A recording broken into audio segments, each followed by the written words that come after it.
What's up everyone, my name is Veri.Vote and you're watching episode 2 of the iAskAnExpert show.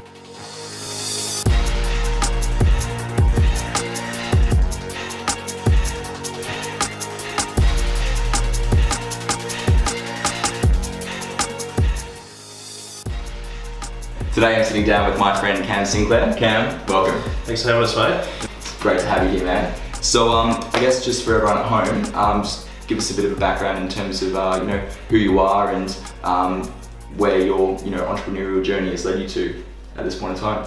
Sure, yeah. Mate, I guess my entrepreneurial journey kind of started back when I was an awkward kid at high school, and sort of always kind of hung out with the cool kids, but wasn't, always a little bit on the fringes, But I loved the electronic dance music scene. Yeah. I was really into old school trance and Darude and all that sort of stuff in the early thousands. And I thought a cool way to sort of ingratiate myself with the cool kids would be start my own online radio station, and like get into the DJing kind of stuff. And this is at the height of Napster.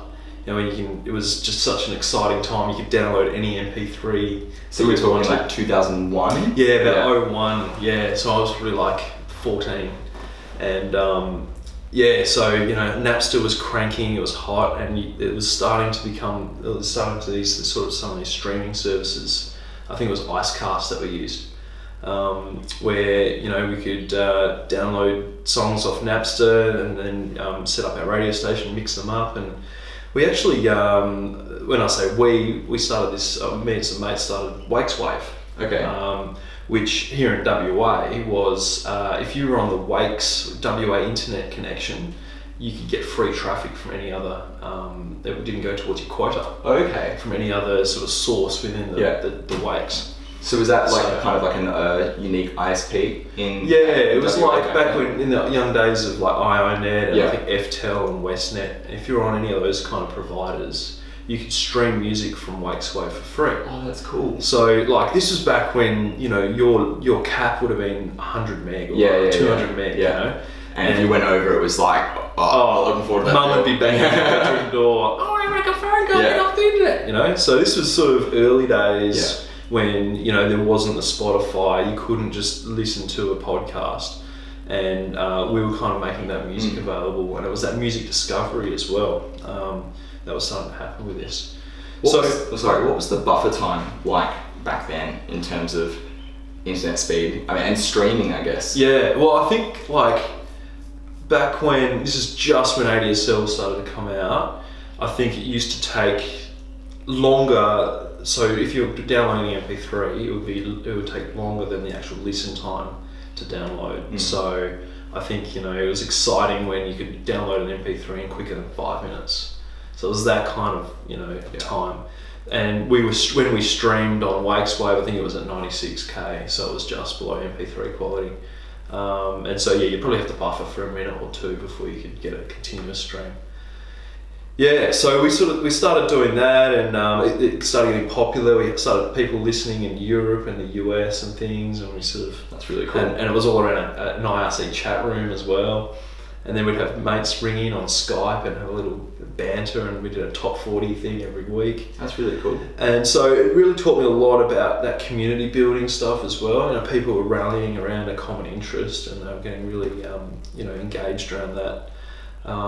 Which was all fun and games until I think it was Warner Bros. Actually started banging on our door because we started to blip up on their radar and had 3,000 listeners every night, and we were illegally streaming the music that we were illegally downloading from Napster without any licensing whatsoever.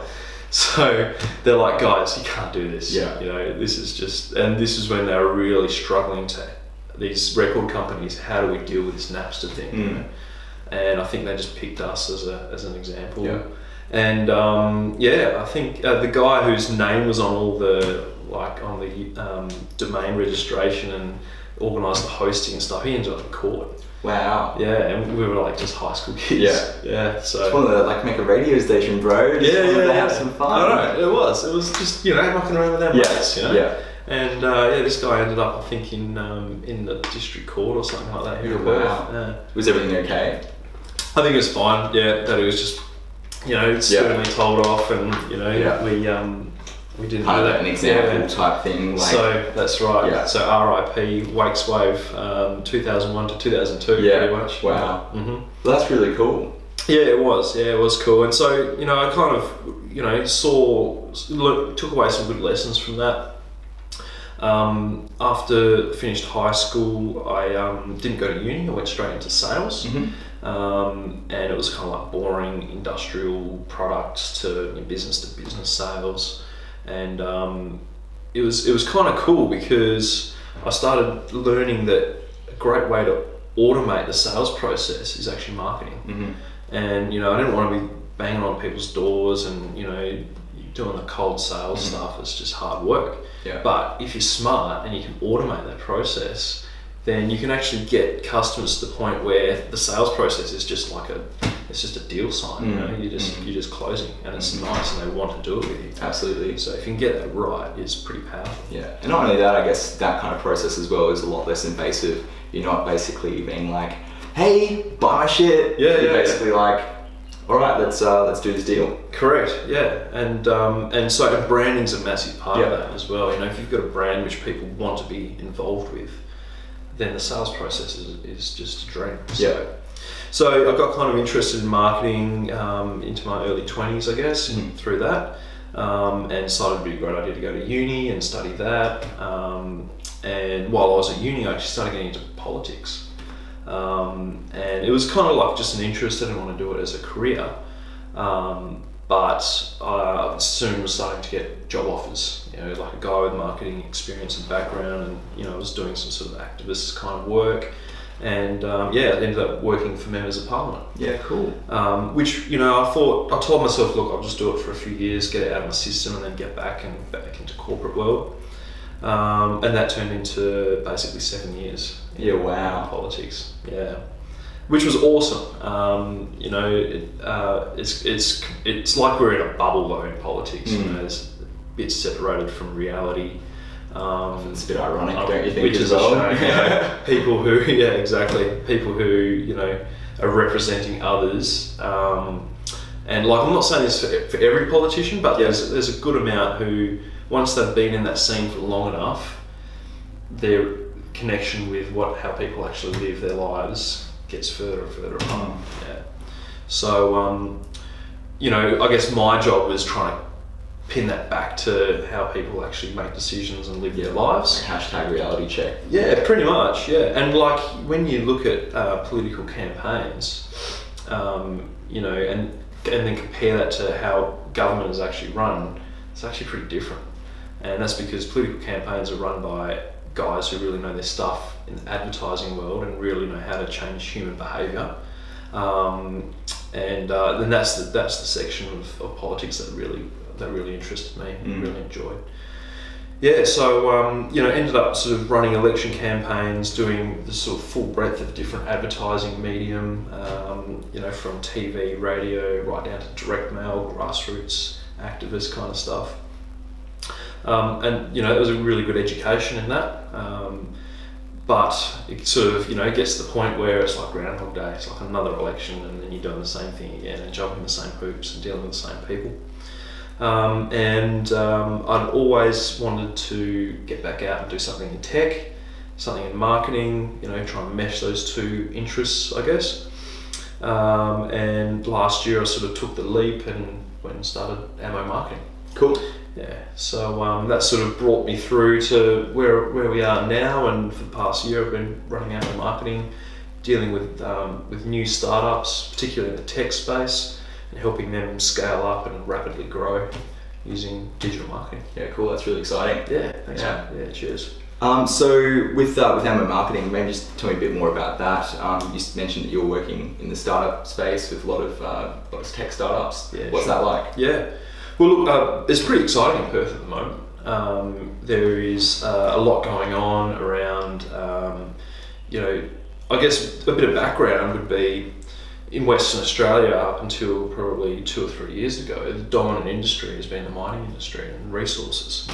And, there's kind of been a bit of a cash cow there for a while, where guys, young guys like our age, who we would have gone to school with, went and worked out in the desert for a few years, turning over big money, and it was too easy. Yeah. And so that's kind of slowed up a little bit in the last maybe 18 months. And I mean, Western Australia's always had this connection with the resources industry, and there's a bit of an attitude in the business community around here. There's a bit of a cowboy attitude, I guess, like just throw money at a problem, or just take a big punt on a particular mine project, and we'll probably become millionaires. Don't worry, guys. It's WA. It's a sure thing. Yeah, that's right. And it's sort of an attitude which permeates through sort of the culture of business around here. And now that mining's started to cool off, there's still that attitude, but there's not the money to be made in that sector. So we're starting to see some of that attitude filter through, and the attention turn into tech plays, which is kind of cool. Like, it's really exciting. Yeah, and there's a lot of parallels there. Like a patch of dirt in the desert which may or may not have gold under it, or like an idea which some tech dudes had in his bedroom which may or may not turn into an awesome unicorn business model. And so there is an appetite for investment out there in the community here at the moment. I think the analogy is quite accurate, actually. Well done. Like, I guess you can go and invest a lot of money in a massive mine startup, right? Sure. And it may not pay you dividends the same way that some dude in a hoodie that's wearing some flip-flops or thongs has a cool idea, and you're just like, oh yeah, here's 200k. That should get you started. Yeah. Whether or not that's gonna be able to actually pay dividends in the end is completely different. Yeah, that's it. I mean, and like the parallel kind of continues when you go, well, if you're a mining company and you're trying to attract investors to pay money to start digging your gold out, you've got to do a bit of research and show that yes, there is a high probability that there is gold in the ground. Likewise, if you've got this startup idea and you think it's really going to work, it's got to be more than just your gut instinct or a hunch that you have. You've got to actually show that you've got validation for your business idea. Maybe you've built a minimum viable product and put that out to the market and just sort of start to test how people interact with it. Or if you've got a business model where you think people are going to actually pay for it, prove it. Show us that, and show us that it's scalable as well. Absolutely. Yeah. Cool. So you've been quite heavily involved, as you were saying, in the startup scene in Perth as as a marketer and as someone that assists through your agency, Ammo Marketing, with digital marketing for startups. But you're also a player in the scene as well. Would you tell me more about that? Well, look, I mean, I believe that you've got to practice what you preach. If you're going to be, I work with tech startups and help them come up with, really practical strategies and tactics for growing. And I think the best way to learn and to experience that, or to do that, is to experience it firsthand. 100%. So there's a really great program called Startup Weekend, which is run actually around the world, and Perth has that holds a Startup Weekend every 6 months as well. So the way that works is you've got to set aside a whole weekend. On Friday night, you go along and you get introduced to a whole bunch of people. There's usually about 100 to 150 participants. And people can get up and just pitch their idea. They get, I think it's 60 seconds. Yeah, it's really cool. Yeah, so they've got to be really short and sharp about what their idea is, and they can put any business idea that they like to the crowd.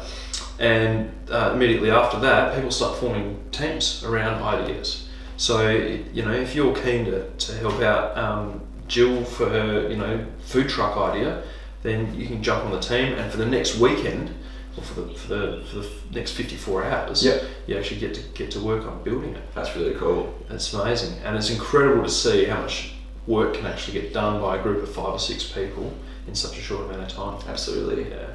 And so I guess the key to Startup Weekend is actually not necessarily building a polished, finished product, but it's like I was saying, it's validating that idea and turning it into a viable business model. And then by the end of the weekend on Sunday night, you're pitching to a panel of judges or investors, and they vote on their favourite one. Absolutely. So I guess you've basically you get there, is there a sign up kind of process? Is there a cost involved when you get there? And it's the Friday night when it starts, right? Yeah, I mean, like I think the way it works is you register ahead of time. Yep. I think it's about $70 a head. They actually break you into 3 categories, into a developer, a designer, or a non-technical.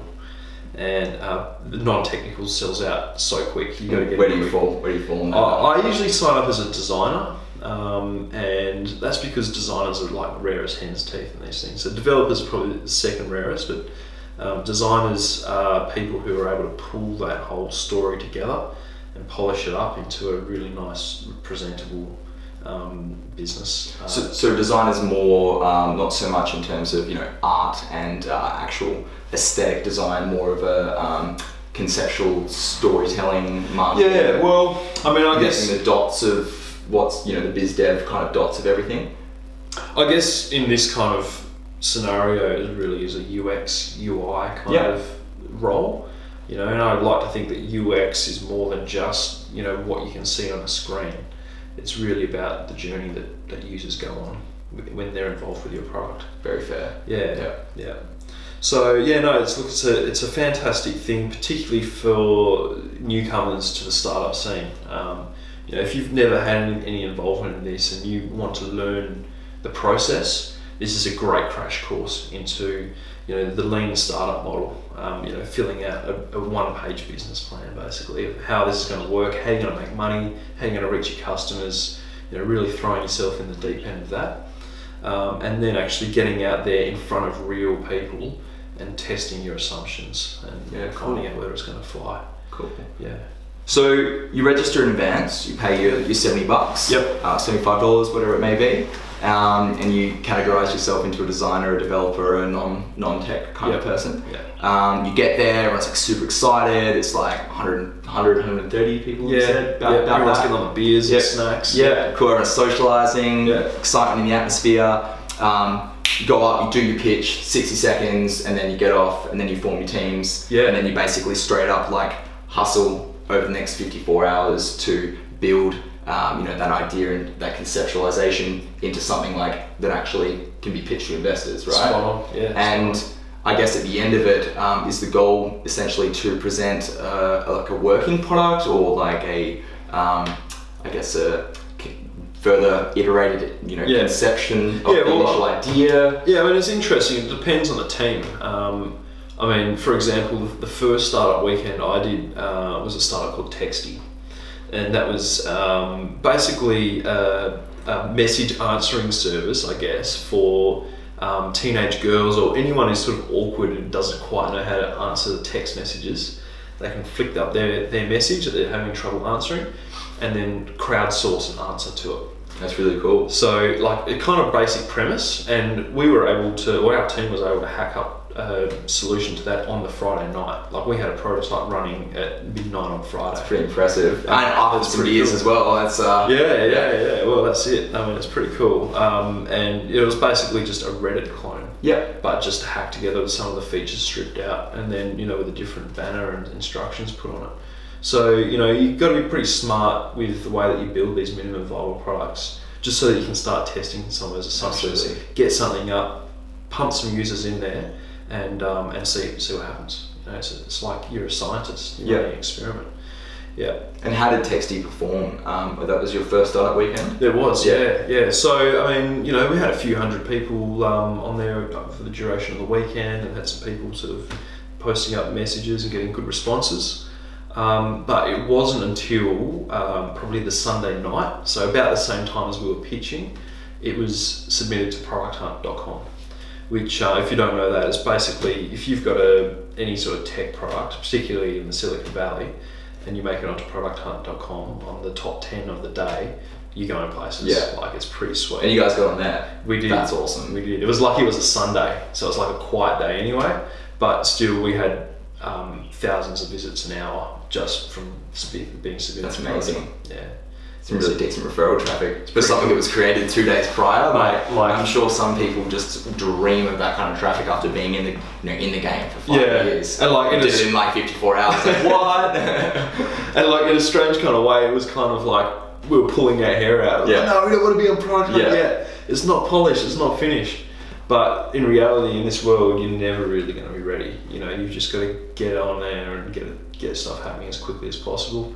And there's never a good time to go on product hunt, really. And how did that end up panning out? So you got through the first Startup Weekend, Yeah.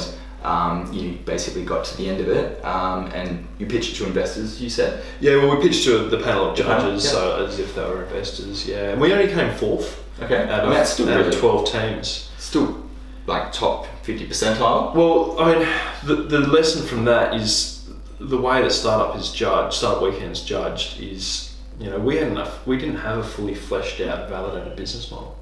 Like, we thought we'd make money on people paying 99 cents to boost their message to the top or something like that. The reality was, out of the few thousand visits that we had for the weekend, no one clicked on that button, or maybe one guy, we had to refund his 99 cents.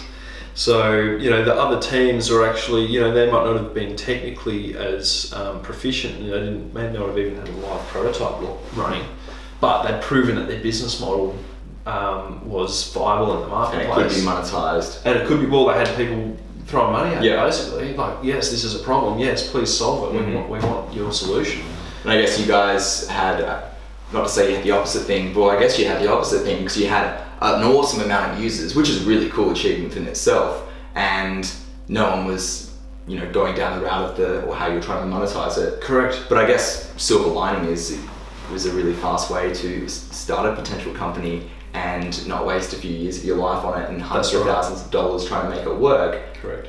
When it was basically verified that it wasn't going to work in the space of, or at that current iteration, in the space of 54 hours. I think that is truly valuable. Yeah, and it's also a pretty good lesson for anyone out there. When you're measuring some sort of metrics, there is such a thing as vanity metrics, and just looking at raw numbers of likes or clicks or visits doesn't necessarily convert to revenue.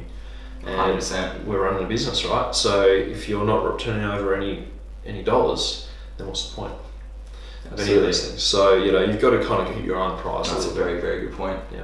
So you said you've done a few Startup Weekends, plural. So Yeah. how many have you done? I've done two, actually, only two. Yeah. So you came fourth in the first one. When was the second one? Yeah, so the second one was actually only a few weeks ago. Okay. And that was number 7 for Perth Startup Weekend. And how did it go? Well, we ended up winning. Yeah. So I guess it took away some lessons, right, from last time. So we built a product which is designed to revolutionise the way that elections run. Okay. Using Bitcoin or blockchain technology. Okay. Yeah. That's really cool. So interesting one, because the market there, when you think about who runs elections, governments, maybe universities, local government, public companies for their chair positions and things, and maybe not-for-profits for their boards or whatever. So it's a much smaller market. So it's actually an easier market to reach in a way, because there's only a few key decision makers in each of those areas. And there's a pretty clear monetization model there as well. Absolutely. For elections, for example, the federal election, this is going back to my politics background. I was about to say, you've married the two together. Yeah, Really it was cool. kind of a good fit. And it wasn't my idea, but when I heard it pitched on the night, I was like, I've got to get involved in that. It sounds cool.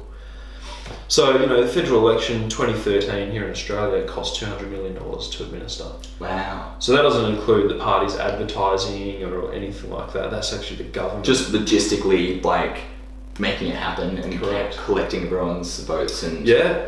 And we're still voting here in Australia on pieces of paper and people making their mark with a pencil. Yeah, or drawing, profanity over the ballot papers. That's right. Yeah, part of the male anatomy. So, phallic symbols everywhere. that's it. Yeah, and so we're still using this 200-year-old technology, and the reason being is that it's still got to be anonymous. So a piece of paper is pretty anonymous when you put it in that ballot box, but you've still got to prove that someone's been to the ballot and voted. And up until now, you can't really. It's been really difficult to do that with any online technology. It's always IPs are traceable. You're prone to hacking. You've got data retention issues, all this sort of stuff. Yeah. But blockchain is actually a really elegant solution to that kind of problem. And so we ended up sort of convincing the judges that it was a great idea and it was worth investing in. That's really cool. I think that just the gap I think that's so ingenious. The gap in the market, and I've always thought this to myself. I'm sure like I don't know how it's run in other countries, but I'm sure other Australians have thought this too. You know, election day, whether it's state or federal election, voting is compulsory, so you always have to go down and cast your vote. What a pain in the arse. I don't know, right? Unless you're passionate about it, but if you're not, like pain in the arse, which is what leads to said drawings on the old school documents. Yeah. But one of the things that always struck me as I think really just inefficient is in terms of labour, the amount of people it takes to administer not only in all these different locations to administer not only the setup of these cardboard boxes, the cost associated with putting these cardboard boxes up, the hoping they get recycled, but the potential environmental effect of these boxes, but not. The thing that struck me the most when I went to, when you go to cast your vote on election day is you line up, whether it's like I go to my local primary school, right? Yep. And you line up and you're in this line and there is literally, 4 or 5 volunteers Yep. that are literally using a ruler Yep. to cross your, with a pencil, with a pen, to cross your name off a physical sheet of paper, which is in a massive file. Yeah, madness. Categorized by, your postcode. Yeah. And then I just can't even begin to fathom, I don't even know the mechanisms behind how they, basically find out whose line's been crossed off and check that, you voted and you don't get in trouble and Yep. check that all the votes are all good. Yep. Can't imagine not only the amount of environmental impact that has, the unnecessary use of time, especially when we have technology. Yep. Not only that, but just the general time the whole process takes. Yeah, it's madness. It is absolute madness. Not to mention the security issues as well, because and I don't know too much about world politics, so I'm not going to pretend that I do, but if we take even just 10 years ago in terms of world political history, in terms of what happened in the States with the hanging Chad. Right. Yeah. And this technology, by the sounds of it, and correct me if I'm wrong, pretty much guarantees that stuff cannot happen. That's the idea, yeah. I mean, the thing about blockchain and the premise behind Bitcoin and why it's such an effective currency is that it is pretty much watertight, It's based on mathematics and you can't disprove a mathematical formula, And I'm not a technical guy, but, it does make sense. And there's a reason that there's been a whole currency built on that. Absolutely. Blockchain's going to change the world. That's awesome. Yeah. You said it right here. Yeah. So by the end of, you said you won the Startup Weekend, which is a few weeks ago. Congratulations, that's awesome. Man. Cheers. So when you, I guess you get to the end of the weekend and you went to basically pitch it to the panel and, to the investors, if there are investors on that panel, tell me, how did that go down? Yeah, so you get a 5-minute pitch and then 5 minutes of questions. I think, the key to this sort of pitching stuff is creating an emotional connection to the problem first. So straight up, and it's kind of like marketing as well, right? So you're actually getting people to realise that this is something that needs to be solved, and it's a big problem, and then straight away you whack them with a nice, elegant, watertight solution. And then from there you flesh out the business model and how your customers are going to be, how you're going to make money. So I guess straight up it went down pretty well. And then like all we want. And they asked some interesting questions. But part of the tactics of these pitches as well is you want to lead the judges into a few questions as well that you want them to ask, because you only get 5 minutes, which isn't a lot of time. So they asked a few more technical questions and things, and there's also a good excuse for me to handball over to my more technical co-founders who are able to take those on. Yeah. That's really cool. So what does winning involve then? Obviously, you get a nice little certificate. That's really nice. Yeah, certificates are great. Yeah. What I guess from a continuation of the business, future prospects of the business, next steps. Yep. What does winning Startup Weekend allow you to do? Well, look, I guess it's important to note that just because you win doesn't mean that you're going to go on and continue a business. There's very few businesses that I know that are still running that have come out of Startup Weekend, because more than anything, it's designed to be a learning process and learn how this lean startup methodology works in practice. But for us, for Veri.Vote, we're fleshing out the product itself. We're going to try and get it live. We've got a few live trials lined up with some organisations around WA, and we've got some meetings as well lined up with some key decision makers. So it's kind of exciting, Really exciting. That something can come out of 54 hours work like Absolutely. that. And we're just going to follow the rabbit down the hole and see what happens. That's really cool. And I guess in terms of software as a service type product, you classify it as that? Yeah, pretty much. It's going to be, we're going to follow kind of like a SurveyMonkey style model to start with, where we open the technology up to for anyone to use, and then as long as they're under a certain sort of usage threshold, they get it for free. And the beauty of that is that the public begins to trust the system. Absolutely. And anyone can use it, so they can see it firsthand how it works, and then scale up from there. Absolutely. So they start running some bigger elections or votes or whatever. And then I guess as your the amount of users or the amount of people that you want to be casting an election or a survey for increases the ability to, whether it be white label the service, and then obviously also increase the amount of that you'll be charging them based on the amount of people that will be using the system. Yeah, no, exactly, that's right. It's very scalable. It is, yeah. And there's probably a lot of opportunity there for working with governments to modernise the way that their voting system works. Absolutely. I'd love to see maybe touch screens in booths as well, where they're using really the cool. Bitcoin, they've got their encryption code on a barcode or whatever after they've registered, and then, cast their vote on a touch screen, and then they're given a receipt to prove that they've voted. They can go away and check that their vote was cast correctly in an independent way as well, so there's that transparency. It's really cool. And I guess I'm talking more future, but I truly believe that the cowskin in the back of our pockets is going to be, one day a distant memory.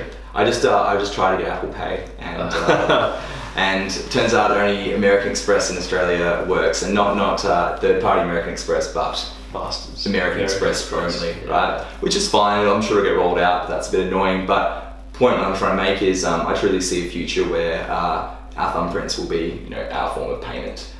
Yeah. Oh, mate. In terms of everything, which is really, really cool. It's really just makes sense. Yeah. And it's in terms of security, it's the thumbprint. Yeah, we have a police commissioner here in WA who's saying that we should ban PayPass.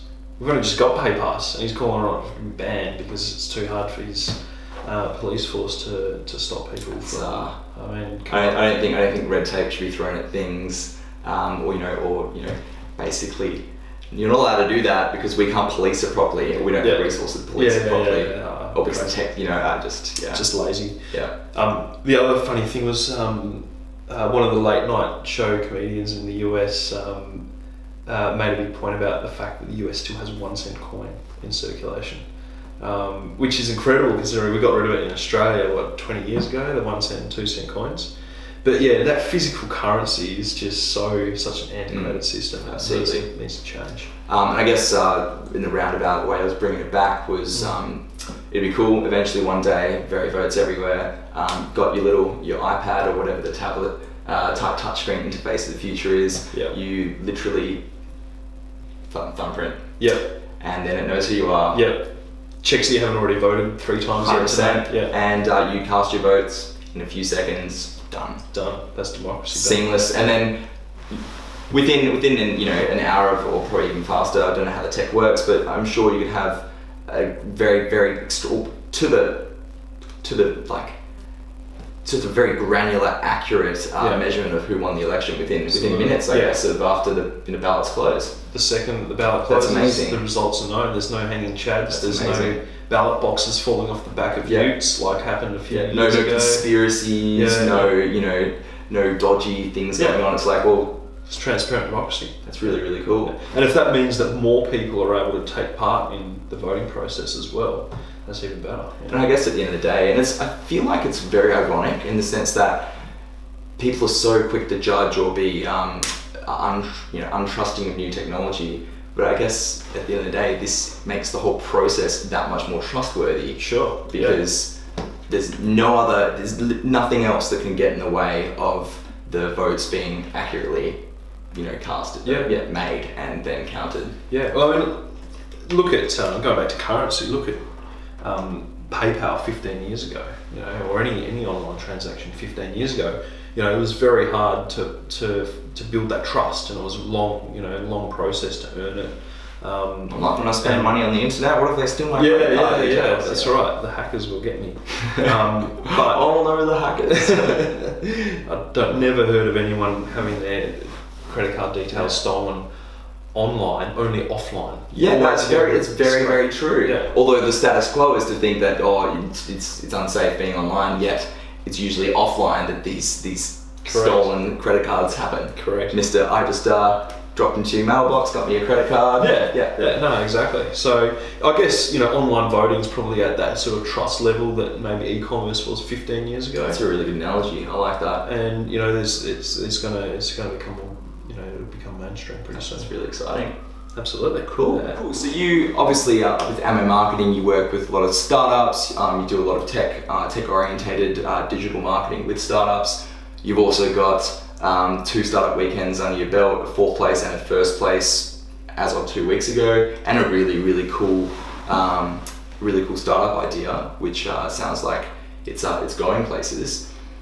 What kind of advice would you give, I guess, anyone watching at home that wants to get involved in entrepreneurship, or get involved with the startup weekend, or just get they have a really cool idea, and they just they've got an idea, they know how it's going to work, but they just don't know how to make it happen. Yeah, sure. Well, I mean, it's going to sound naff, but number one is just get started, just do something to get the ball rolling. If that means signing up for a startup weekend, do it. If that means convincing your best friend to be a co-founder, just get things happening. I'd also really recommend just the lowest level of presence, like if it's just a landing page or just a minimum viable product or something, just start testing whether your idea is worthwhile or not. There's too many stories and horror stories, to be frank, of people following their gut too far without actually testing.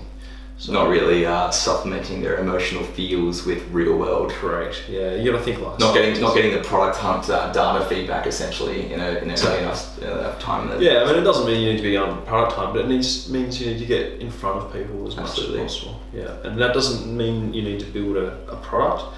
It means you need to have conversations and test those assumptions. Yeah. So, how would you recommend testing those assumptions, and how would you recommend doing it as fast as possible? Yeah, sure. Well, look, a great way is just to get a landing page which explains your service as quickly as possible. So it's just a one-page website? Just a one-pager.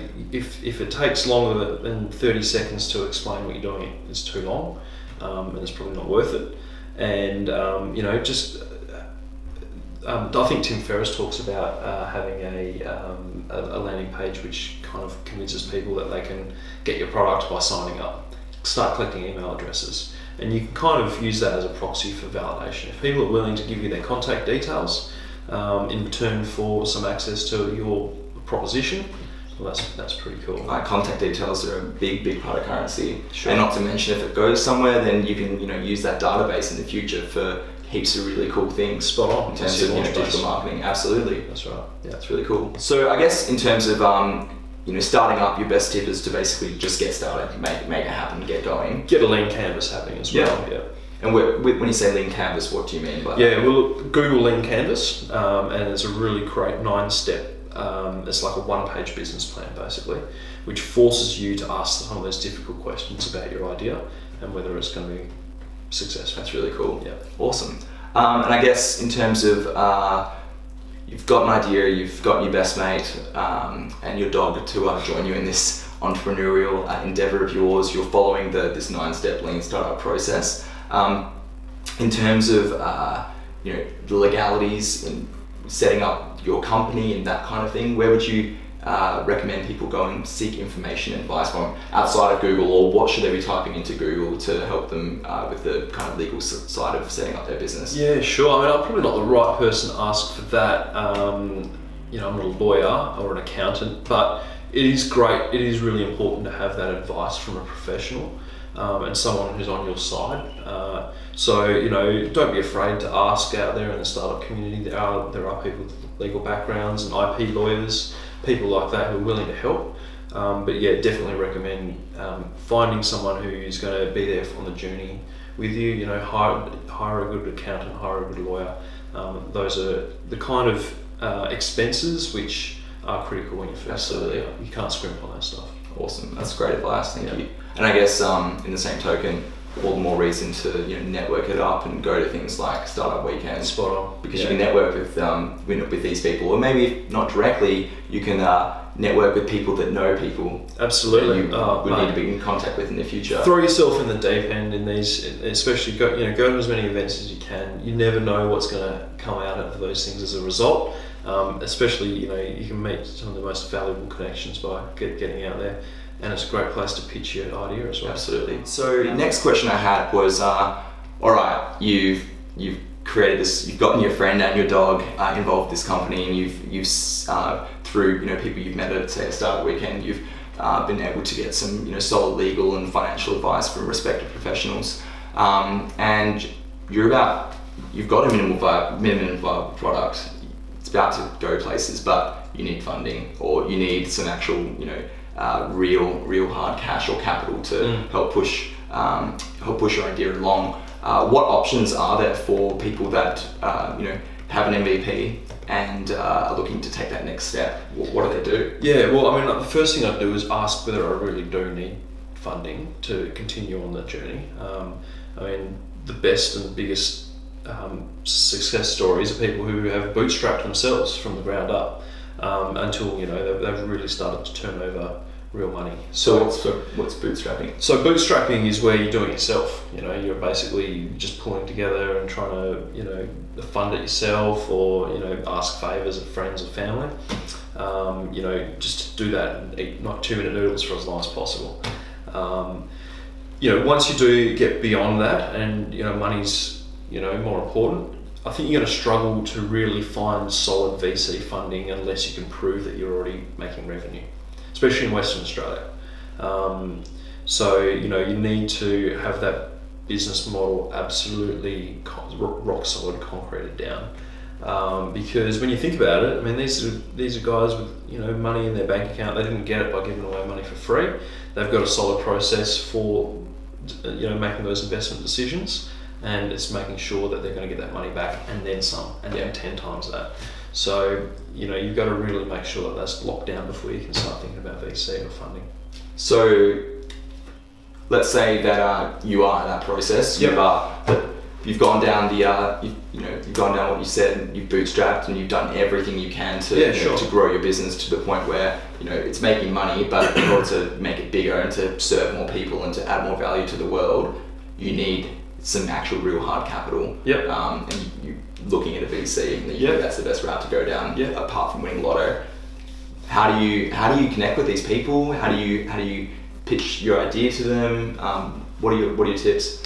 Well, okay, so there's a few organisations in WA, and there's heaps in Australia that are kind of built around this tech startup funding scene. WA Angel Investors are an organisation, I think they meet about once every 3 months, and you can apply to pitch to them. I think there's Innovation Bay as well here in WA. They have dinners, I think, every quarter. You can go along and pitch to them, and they're sort of like a room full of potential investors or VCs. There's other routes. The RTO has been a big thing, which is the reverse takeover. So taking over the shell of a public mining company, and then raising money on the public market, the share market through that medium. That's probably a little bit more advanced stages. You've got to be definitely an operating business by that stage. There